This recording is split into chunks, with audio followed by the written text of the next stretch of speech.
শুরু করছি। আসসালামু আলাইকুম। আমরা আজকে কাজ করতে যাচ্ছি বিশ্ববিদ্যালয় ভর্তি কোচিং নিয়ে। বিশ্ববিদ্যালয় ভর্তির ক্ষেত্রে বিবিএ ইউনিট অর্থাৎ সি ইউনিট একটি গুরুত্বপূর্ণ। আর সেটি যদি হয় ঢাকা বিশ্ববিদ্যালয়ের এফবিএসএ ভর্তির মতো একটি গর্জিয়াস ফ্যাকাল্টি, তাহলে তো সেটি আরও বেশি গুরুত্বপূর্ণ। আর এই গুরুত্বপূর্ণ বিশ্ববিদ্যালয়ে চান্স পাওয়ার ক্ষেত্রে যে সহজ সাবজেক্টগুলো বেশি গুরুত্বপূর্ণ, তার মধ্যে অন্যতম একটি হচ্ছে ব্যবসা সংগঠন ও ব্যবস্থাপনা। আমাদের বিবিএ অ্যাডমিশন কোচিংগুলোতে আমরা ধারাবাহিকভাবে প্রত্যেকটি বিষয়ে আলোচনা আমরা আমাদের এই ইউটিউব চ্যানেলে আমরা ভিডিওগুলো আপলোড করব। প্রাথমিকভাবে আমরা সহজ বিষয়গুলো আমাদের ব্যবসা সংগঠন ও ব্যবস্থাপনা, উৎপাদন ব্যবস্থাপনা ও বিপণন, অর্থায়ন, ব্যাংকিং ও বীমা এবং হিসাব বিজ্ঞান, বাংলা ইংরেজি এই বিষয়গুলো ধারাবাহিকভাবে আমরা ভিডিওগুলো এবং ক্লাসগুলো, যে সমস্ত কন্টেন্টগুলো বিশ্ববিদ্যালয় ভর্তি পরীক্ষার ক্ষেত্রে খুব বেশি গুরুত্বপূর্ণ এবং যেগুলো একেবারেই জানা প্রয়োজন একজন শিক্ষার্থীর জন্য, সেগুলো আমরা আলোচনায় নিয়ে আসব। বিশ্ববিদ্যালয় ভর্তি পরীক্ষায় আমরা জানি ব্যবসা সংগঠন ও ব্যবস্থাপনা একটি গুরুত্বপূর্ণ সাবজেক্ট। আজকে আমরা সেটা নিয়ে আলোচনা করব। তো এটার ফজিলতটা কতটুকু, যে এখানে আমার রিটেনে রয়েছে 12 মার্কস, এমসিকিউতে রয়েছে 8, আমার রিটেনে রয়েছে 8 মার্কস, এমসিকিউতে রয়েছে 12 মার্কস। আমার এখানে দুইটি পার্ট রয়েছে।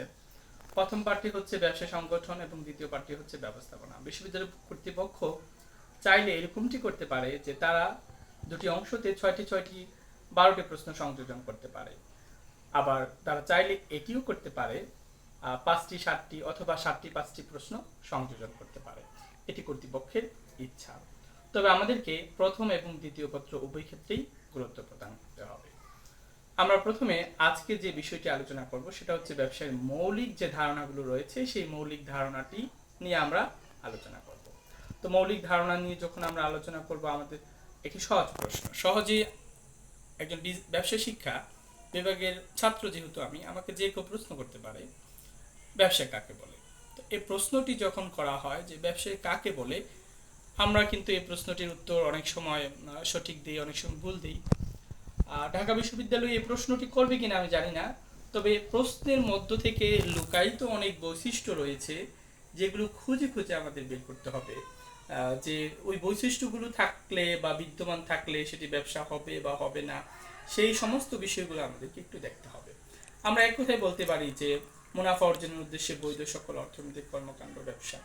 হ্যাঁ, ঠিক আছে, এটা একটা সরল সংখ্যা, কিন্তু এর পাশে যদি আমরা সংযুক্ত করতে পারি যে মানুষের বস্তুগত অবস্তুগত অভাব পূরণের লক্ষ্যে মুনাফা অর্জনের উদ্দেশ্যে বৈধ অর্থনৈতিক কর্মকাণ্ডকে ব্যবসা বলা যায়। আমরা যদি সংজ্ঞাটাকে আরো বেশি সমৃদ্ধ করতে চাই, আমরা এটাও বলতে পারি যে মানুষের বস্তুগত অবস্তুগত অভাব পূরণের লক্ষ্যে মুনাফা অর্জনের উদ্দেশ্যে বৈধ সকল অর্থনৈতিক কর্মকাণ্ড বা তৎসংশ্লিষ্ট বৈধ সকল অর্থনৈতিক কর্মকাণ্ড। আমরা কেন তৎসংশ্লিষ্ট সকল বৈধ অর্থনৈতিক কর্মকাণ্ড বলেছি, তার পিছনে একটি রহস্য রয়েছে। যে ঘটনা যদি আমি তোমাকে এরকম একটি হিস্ট্রি কথা বলি, যে আসলে তুমি কোথাও চলে গেলে, ধর Cox's Bazar, after your SSC examination, তো তখন কিন্তু তুমি সেখান থেকে কিছু শামুক ঝিনুক এর মালা কিনে নিয়ে আসলে খুবই কম মূল্যে, এবং সেটা এনে ঢাকার ফার্ম গেটে বিক্রি করলাম, তোমার মুনাফা হলো। তাহলে বিষয়টা কেমন দাঁড়ালো, যে মুনাফা অর্জনের উদ্দেশ্যে তোমার কর্মকাণ্ডটি বৈধ, তাহলে এটি ব্যবসা। কিন্তু না, আদৌতে এটি ব্যবসা নয়।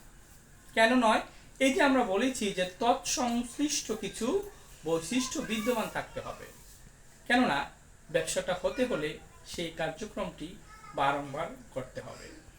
তুমি আদৌ কি তোমার এসএসসি পরীক্ষা জীবনে আর আসবে? অবশ্যই না, আসবে না। তাহলে তোমার পক্ষে আর কক্সবাজার যাবে, বাট এসএসসি পরীক্ষার পরে আর নয়। তুমি যেতে পারো, কিন্তু এই কাজটা কিন্তু বারংবার ঘটছে না, সেক্ষেত্রে এটি ব্যবসা নয়। সেজন্য তৎসংশ্লিষ্ট কিছু কাজের কথাটা আমরা যদি সংজ্ঞার সাথে অ্যাড করতে পারি, তাহলে আমাদের সংজ্ঞাটি পূর্ণাঙ্গতা পায়। আমরা আমাদেরকে অনেক সময় অনেকে জিজ্ঞেস করতে পারে, ঢাকা বিশ্ববিদ্যালয়ে এরকম প্রশ্ন করতে পারে যে ব্যবসার লক্ষ্যটা কি। আসলে আমরা এই কথাটা বললে অধিকাংশ শিক্ষার্থী উত্তর দিবে মুনাফা অর্জন। আসলে না, উত্তরটি ভুল হবে। কেন ভুল হবে? মুনাফা অর্জন ব্যবসায়ের লক্ষ্য নয়।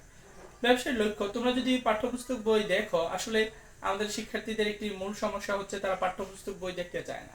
এবং যে সমস্ত অনলাইন নির্ভর কোচিং সেন্টার রয়েছে এবং অফলাইন কোচিং সেন্টারগুলো রয়েছে বিশ্ববিদ্যালয়ে ভর্তি কোচিংয়ের ক্ষেত্রে, আমি দেখেছি, আমি গতকালও একটি ভিডিওতে দেখেছি, একটি অফলাইন কোচিং সেন্টারের একজন শিক্ষার্থী প্রশ্ন করলো কোচিং সেন্টারের মেন্টরদেরকে যে ভাইয়া বা স্যার, আমাদের কি টেক্সট বই পড়তে হবে? তো সে স্পষ্ট ভাষায় বলে দিয়েছে টেক্সট বই পড়তে হবে না, আমাদের ম্যাটেরিয়ালস পড়লেই এনাফ। কিন্তু না, বিষয়টি তা নয়, আমাদেরকে টেক্সট বই অনুসরণ করতে হবে। অর্থাৎ টেক্সট বইয়ের আমরা যদি প্রথমেই তাকাই, খালিকুজ্জামান স্যার লিখেছেন মানুষের অভাব পূরণের থেকেই আসলে ব্যবসায়ের উৎপত্তি। তাহলে আমরা এখানে কি পাই? যে অভাব পূরণ। কিন্তু ওই আমাদের বর্তমান ট্রেন্ডে চলে আসা যে সমস্ত কোচিং সেন্টারগুলো, অনলাইন কোচিং সেন্টারগুলো, তারা কিন্তু তোমাকে বলবে না টেক্সট বই ফলো করো। কারণ টেক্সট বই ফলো করলে তোমার উইলিংনেস নাও থাকতে পারে অনলাইনের প্রতি, কিন্তু হ্যাঁ, তোমাদের যতটুকুই থাকুক সেভাবে আমরা তোমাদেরকে অনলাইন এবং টেক্সট বই দুটাই সাজেশন করব। তোমার উপকারে আসাটা হচ্ছে সবচেয়ে বড় বিষয়। As a business purpose YouTube অথবা অন্যান্য অনলাইন প্ল্যাটফর্ম তারা তাদের কার্যক্রম করতেই পারে, বাট তোমাকে মনে রাখতে হবে যে তোমার মেইন অবজেক্টিভস হচ্ছে ঢাকা বিশ্ববিদ্যালয়ের একটি আসন দখল করা। আর ব্যবসায় শিক্ষা এফবিএসসি কিন্তু আসন সংখ্যা খুবই সীমিত, ঠিক আছে? আর এই ক্ষেত্রে আরেকটা বিষয় তোমরা মাথায় রাখো যে এই বিষয়টাতে কিন্তু ভুল করা যাবে না। কেন ভুল করা যাবে না? কারণ তুমি দেখো, একটা বিষয় চিন্তা করে দেখো যে তুমি যখন ঢাকা বিশ্ববিদ্যালয়ে একটা রুল আছে, সেই রুলটি কি? যে ইংলিশে 5 পেলে তুমি পাস। আচ্ছা, ধরলাম তুমি পাস করলা, পাস করার পরে 5-এর পরে তুমি 6 পেলে, অতিরিক্ত নাম্বার কত হলো? 1। 6 বিয়োগ 5 1। তাহলে এই যে 1 পেলে, আবার ব্যবসা সংগঠন, মার্কেটিং, ফাইন্যান্স, অ্যাকাউন্টিং, এই বিষয়গুলো না ইংলিশ থেকে একটু সহজ। হ্যাঁ, ইংরেজি বিষয়টা থেকে একটু সহজ। তাহলে এই বিষয়টাতেও তুমি যদি 5-এর পরে 6 পাও, বা তুমি 20-এর মধ্যে 20 পাও, তাহলে তোমার মেরিট পজিশনটা কোথায় চলে আসতেছে? অনেক অনেক সামনের দিকে চলে আসতেছে। তাহলে ফলে কি হচ্ছে? যে তুমি বিশ্ববিদ্যালয় আর পজিশন পাওয়ার ক্ষেত্রে, আসন পাওয়ার ক্ষেত্রে তুমি সামনের দিকে চলে যাচ্ছ। তাহলে এই বিষয়গুলোকে তোমাকে সেই জন্য গুরুত্ব দিতে হবে। হ্যাঁ, সেজন্য গুরুত্ব দিতে হবে। এই সহজ বিষয়গুলোকে ইগনোর করা যাবে না যে এটা সহজ বিষয়, এটা তো আমি পারবো। কিন্তু হ্যাঁ, এই সহজ বিষয়গুলো থেকে সবাই পারবে। যে এখানে 12টা এমসিকিউ থাকলে সবাই 8টা-9টা প্রশ্ন পারবে, কিন্তু এখানে ওই যে 4টা প্রশ্নই মেইন। কারণ তোমার থেকে যে 1 নম্বর বেশি আগিয়ে থাকবে, যে 2 নম্বর বেশি আগিয়ে থাকবে, তার সাথে আর তোমার মেধার পার্থক্য কত হবে? সে যদি একেবারে টেনে টুনে 800তম হয়, আর তুমি 2 নম্বর কম পাওয়ার কারণে তোমার পজিশন হবে 4000, তোমার পক্ষে কি সম্ভব একটি আসন দখল করা? অবশ্যই নয়। তাহলে এই 2 নম্বর, সেটা তুমি কোথা থেকে তুলবে? এই যে সহজ বিষয়গুলো থেকে, মার্কেটিং এবং ম্যানেজমেন্ট থেকে। মার্কেটিং এবং ম্যানেজমেন্ট এই বিষয়গুলো খুবই, মানে একেবারেই খুবই এসেনশিয়াল, মানে খুবই গুরুত্বপূর্ণ বিশ্ববিদ্যালয়ে একটি আসন দখল করার জন্য। তাহলে আমাদের যে আলোচনায় আমরা ছিলাম সেটা হচ্ছে আমাদের মৌলিক যে ধারণা, এর মধ্যে আমরা ব্যবসা কাকে বলে সেটা বলেছি, সেই সংজ্ঞাটা আমরা দিয়েছি। তারপরে আমরা যে বিষয়টা আলোচনা করতে চাই যে ব্যবসায়ী সমীকরণ। হ্যাঁ, ব্যবসায়ী সমীকরণ বিষয়টা আসলে আমি আজকে আলোচনা করতে চাচ্ছি না, কারণ আমাদের যদি একটি বোর্ডের একটি থেকে আমরা লিখে মার্কার দিয়ে, যেহেতু ইনিশিয়াল একটি ইউটিউব প্ল্যাটফর্ম, অবশ্যই ইউটিউব প্ল্যাটফর্মে আরও আগেও ভিডিও আপলোড করা হয়েছিল, বাট মাঝখানে ভিডিওটা আপলোড করা হয় নাই, বা আমি ওইভাবে এই সার্ভিসটি আসলে তোমাদেরকে দিতে চাচ্ছিলাম না, বাট এখন আমি চাচ্ছি। এখন আমার একটি যে বিষয়টা আমি তোমাদের সাথে ক্লিয়ার করতে চাই, যে আসলে এখন আমি একটি কলেজে কর্মরত আছি। তো আমার এখন আর ওই যে ব্যাকওয়ার্ডিং যে একটা বিষয় থাকে, যে পিছে টানার একটা বিষয় থাকে, সেই বিষয়টাকে না আমি আর এখন সেটাকে অতটা কনসার্ন নয়। সেই জন্য আমি যদি তোমাদের ক্লাসগুলো এখন দিয়ে আপলোড করি এবং এতে যদি তোমরা উপকৃত হও, তাহলে আমার জন্য ভালো, আমার জন্য তেমন ক্ষতির কিছু নাই, যদি তোমার জন্য ভালো হয়। তো আমি এখন থেকে কন্টিনিউ করব, এবং আমি অবশ্যই আমার যে বোর্ড ম্যানেজ করে ফেলবো, ইতিমধ্যে ম্যানেজ করে ফেলবো, এবং ওই ক্লাসটিতে বিজনেস ইকুয়েশনটা আমি তোমাদেরকে বুঝিয়ে দেবো। তো তো তার আগে আমরা হচ্ছে ব্যবসার উদ্দেশ্যটা আলোচনা করে ফেলি আজকে। আজকে ক্লাসটা খুবই ছোট হবে, যেহেতু মূল কথাগুলো আজকে বলে ফেলেছি। শুধু উদ্দেশ্যটা বললেই আজকে আমরা শেষ করে দেব। তো উদ্দেশ্যটা কি হচ্ছে, আমরা কি অবজেক্টিভস অথবা অবজেক্টিভস অফ দ্য বিজনেস বললে 4টা উদ্দেশ্যের কথা আমরা বলতে পারি। এই 4টা উদ্দেশ্য হচ্ছে আমার মুনাফা অর্জন, টিকে থাকা, প্রবৃদ্ধি অর্জন এবং সামাজিক দায় দায়িত্ব। তাহলে মুনাফা অর্জনটা কিভাবে হবে, মুনাফা বলতে তুমি কি বুঝো? হ্যাঁ, আরেকটা বিষয় তোমরা একটু ধোঁকায় পড়ে যেতে পারো। সেই ধোঁকাটা কি, যে দেখো ব্যবসার উদ্দেশ্য মুনাফা অর্জন, বাট মুনাফা অর্জনের উদ্দেশ্য পরিচালিত হয়, এটা আবার ব্যবসায়ের বৈশিষ্ট্য। তাহলে মনে রাখবা, দুটা বিষয় মনে রাখবা। একটা বিষয় হচ্ছে ব্যবসার উদ্দেশ্যটা হচ্ছে মুনাফা অর্জন, আর মুনাফা অর্জনের উদ্দেশ্যে পরিচালিত হওয়াটা হচ্ছে ব্যবসায়ের বৈশিষ্ট্য। ঠিক আছে, এটা হচ্ছে ব্যবসায়ের বৈশিষ্ট্য। তো আমরা অবজেক্টিভস নিয়ে যেহেতু আলোচনা করছি, তাহলে আমরা অবজেক্টিভসটার দিকেই এগিয়ে যাই। তাহলে মুনাফা অর্জনটা কি, অর্থাৎ আমি যে প্রতিষ্ঠানের মেইন যে লক্ষ্য অর্জন, প্রতিষ্ঠানের অর্থাৎ লক্ষ্য অর্জনের উদ্দেশ্যে আমরা প্রতিষ্ঠানে নিয়োজিত উপকরণগুলো, এই উপকরণগুলো কি কি, ম্যান, মেশিন, মানি, মার্কেট, ম্যাটেরিয়ালস, যেটাকে আমরা 6M বলে অভিহিত করতে পারি, সেই উপকরণগুলোকে কাজে লাগিয়ে যখন আমি প্রতিষ্ঠানের লক্ষ্যটা অর্জন করি, সেই লক্ষ্যটা কি, মুনাফা, সেই মুনাফাটা আমরা অর্জন করি। অবশ্যই একটা ব্যবসা প্রতিষ্ঠানের প্রধান উদ্দেশ্য মুনাফা অর্জন হওয়াই উচিত। তো এই মুনাফাটা আবার আমরা দুভাগে ভাগ করতে পারি।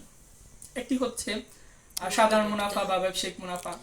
সাধারণ মুনাফা বা ব্যবসায়িক মুনাফা কি, যে আমি একটি বিজনেস রান করলাম, বিজনেস থেকে মাস শেষে অথবা হাফ ইয়ারলি হতে পারে, কোয়ার্টারলি হতে পারে, ইয়ারলি হতে পারে। কোয়ার্টারলি 4 মাস অন্তর অন্তর, 6 মাস অন্তর অন্তর, 1 বছর অন্তর অন্তর আমি হিসাব নিকাশ করে দেখলাম আমার কত টাকা লাভ হলো, আমার যে ইনকাম হলো সেখান থেকে আমার এক্সপেন্ডিচারগুলো বাদ দিয়ে দেই, দেওয়ার পরে আমার কি থাকবে, একটি প্রফিট থাকবে।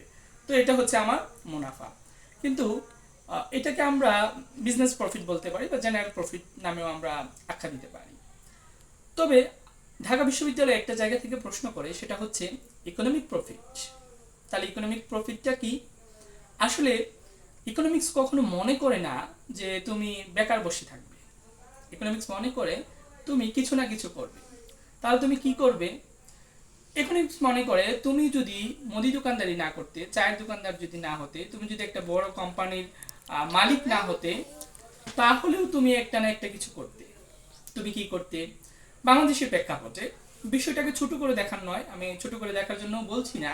ফর এক্সাম্পল, বাংলাদেশের প্রেক্ষাপটে তুমি যদি রিক্সাও চালাও, আর মান্থলি তুমি 30,000 টাকা ইনকাম করতে পারো। তুমি যদি গার্মেন্টসে যাও, ইট ইজ সো ইজি যে 22,000 টাকা তোমার পক্ষে ইনকাম করা খুব ইজি। তুমি যদি কোনো শপিং মলে সেলসম্যানের কাজও করে থাকো, তাহলে 18,000 টাকা, 20,000 টাকা ইনকাম করা খুব ইজি বাংলাদেশের প্রেক্ষাপটে। তো এই যে তুমি 20,000 টাকা, 22,000 টাকা, 30,000 টাকার যে অপরচুনিটিগুলো ছেড়ে দিচ্ছ, ছেড়ে দিয়ে তুমি ব্যবসা করছো, তো ব্যবসা করার ফলে কি হচ্ছে, তোমার অবশ্যই প্রফিট হচ্ছে। তার মানে ওই যে তোমার সর্বোত্তম যে ইয়াটা, প্রজেক্টটা যেটা তুমি ছেড়ে দিচ্ছ, অর্থাৎ তুমি সর্বোচ্চ, বলো তো তোমার এখানে কোন কোন প্রজেক্টে সর্বোত্তম? অবশ্যই রিক্সা চালানোটা। কেন রিক্সা চালানোটা? কারণ তোমার এখানে দেখো, তুমি এজ এ শপিং মলের সেলসম্যান হলে তুমি 20,000 টাকা পাচ্ছ। ফর এক্সাম্পল, আমরা কিন্তু এটা উদাহরণ হিসেবে ধরে নিয়েছি, বাস্তবতা ভিন্ন হতে পারে। তুমি যদি গার্মেন্টসে জব করো, 25,000 টাকা পেতে পারো। রিক্সা চালিয়ে 30,000 টাকা পেতে পারো। ফ্রম দ্য 3 অপশনস, এই 3টা অপশন থেকে বেটার কোনটি? 30,000 টাকা। তাহলে 30,000 টাকা হচ্ছে তোমার অপরচুনিটি কস্ট। তাহলে তুমি ব্যবসা করে যদি মান্থলি যদি তুমি ব্যবসা করে ইনকাম করো 50,000 টাকা, তাহলে 50,000 টাকা থেকে 30,000 টাকা বাদ দিয়ে দিতে হবে। তাহলে 50,000 থেকে 30,000 টাকা বাদ দিয়ে দিলে কত থাকে? 20,000 টাকা। ভেরি সিম্পল ম্যাথ, সেজন্য আমাদের বুট প্রয়োজন নেই আজকে। আমি আগেই বলেছি ইকুয়েশনটা আমি আজকে দেখাবো না, কারণ সেটাতে আমাদের বুট লাগবে, বাট এই সিম্পল ম্যাথটার জন্য বুট প্রয়োজন নেই। আচ্ছা, তাহলে তোমার প্রফিট কত? ইকোনমিক প্রফিট কত? 20,000 টাকা। ঢাকা বিশ্ববিদ্যালয় কিন্তু এটাই জানতে চেয়েছিল যে অর্থনৈতিক মুনাফা কিভাবে হিসাব করা হয়। তাহলে আমরা এটা সহজেই পেরে যাব যে অর্থনৈতিক মুনাফা। হ্যাঁ দেখো, আবার এটা কিন্তু লস হতে পারে। দেখো, অনেকে বলবে, অনেকে তুমি যদি ব্যবসা করা যায়, অনেকে তুমি যদি প্রশ্ন করো, ভাইয়া ব্যবসার কি অবস্থা, বলে আরে ভাই ব্যবসার অবস্থা খারাপ। কেন ভাই লাল বাতি? ওই যে একটা অ্যাডভার্টাইজমেন্ট বলুন, দেখো না, চেয়ার টেয়ার কিনে ব্যবসা করে, মা বলে 2 নম্বর চেয়ার কিনছস কেন বাবা? বলবে মা অনেক লাভ করবো, পর কয়দিন পরে বলে ভাই ব্যবসায়ী লাল বাতি। তো লাল বাতি আসলে মানুষ বলতেই পারে লাল বাতি। আসলে কেন লাল বাতি? কারণ তুমি যদি ব্যবসা না করতে অন্য কিছু তো করতা, তো সেখানে তো তোমার ইনকাম হতো। তো সেটা ধরো, এখানে আমাদের কি ইকোনমিক প্রফিট, অপরচুনিটি কস্ট কত? 30,000 টাকা।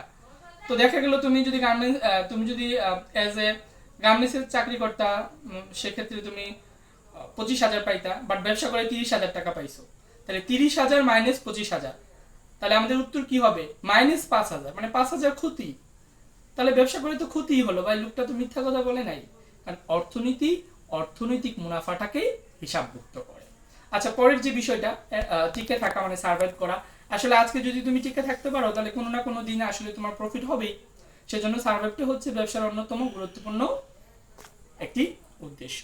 আসলে সার্ভাইভ বিষয়টা হচ্ছে কি, যে সার্ভাইভটা হচ্ছে এমন একটা বিষয় যে তুমি আজকে আছো, আচ্ছা তোমার যদি অনেক দুঃখ কষ্ট থাকে, যন্ত্রণা থাকে, হ্যাঁ, বুকের মাঝে, আর যদি তুমি পৃথিবী ছেড়ে চলে না যাও আজকে, কালকে পর্যন্ত যদি বেঁচে থাকো, তাহলে পরশু দিন দেখবা তোমার একটা উন্নতি হবে।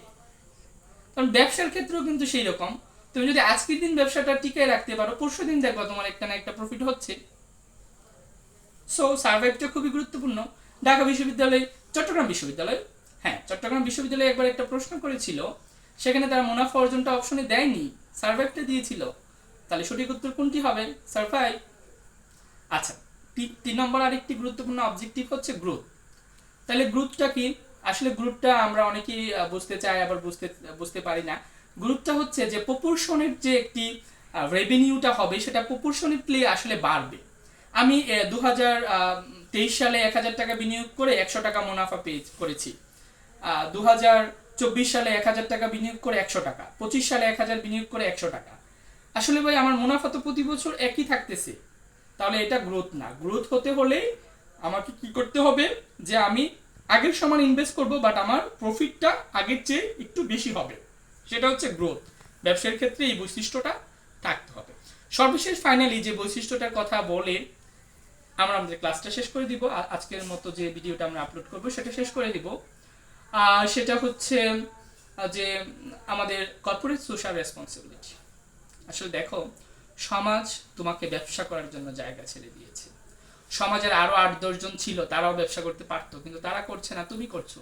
তো সমাজের মানুষের প্রতি তোমাকে কিছু দায় দায়িত্ব পালন করতে হবে। হ্যাঁ, আরেকটা গুরুত্বপূর্ণ point, C corporate social responsibility, যেটার হচ্ছে ইংলিশে আমরা যেটাকে বলতে পারি corporate C, social S, responsibilities হচ্ছে আর। তার মানে কি? CSR। প্রশ্ন আসতে পারে যে CSR এর পূর্ণরূপটা কি, সেক্ষেত্রে তোমরা কিন্তু এটা পারবে, যেহেতু আমি বলে দিয়েছি তোমরা এটা পারবে। তো মনে রাখবে যে কর্পোরেট সোশ্যাল রেসপন্সিবিলিটিস মানে সমাজের বিভিন্ন শ্রেণী। এটি আমাদের আরেকটি লেকচার আসবে, সেই লেকচারটাতে আমরা আলোচনা করব। আমরা আজকে এখানেই শেষ করে দিচ্ছি, যে বিভিন্ন সমাজের বিভিন্ন শ্রেণীর মানুষ আছে, বা ওই অংশীজন আছে, তাদের প্রতি আমাদের কিছু দায়িত্ব আছে। সো আমরা আজকে যেটা বলবো সর্বোপরি, যে আমাদের এই এখন থেকে ভিডিওগুলো আপলোড হতেই থাকবে, এবং তোমরা হচ্ছে তোমাদের হচ্ছে যারা আসলে কম্পিটিটিভ এক্সাম, তো আমি যে তোমাদেরকে বলবো যে তোমরা যারা ভিডিও পেয়ে গেছো তারা ছড়ায় দাও, মানে অন্য আরেকজন পেয়ে যাবে, সেটা অবশ্যই আমি বলবো আমার পক্ষ থেকে। হ্যাঁ, সেটা হচ্ছে তুমি তোমার কাজটা করো, তুমি তোমার চেষ্টা করো, অন্যকেও তুমি সহযোগিতা করো, আর এই চ্যানেলটা সাবস্ক্রাইব করে দাও। আমরা অবশ্যই আমাদের পরবর্তী পদক্ষেপটি যেটা তোমাদের সাথে বলেছি সেটা ইনশিওর করবো। ধন্যবাদ তোমাদের।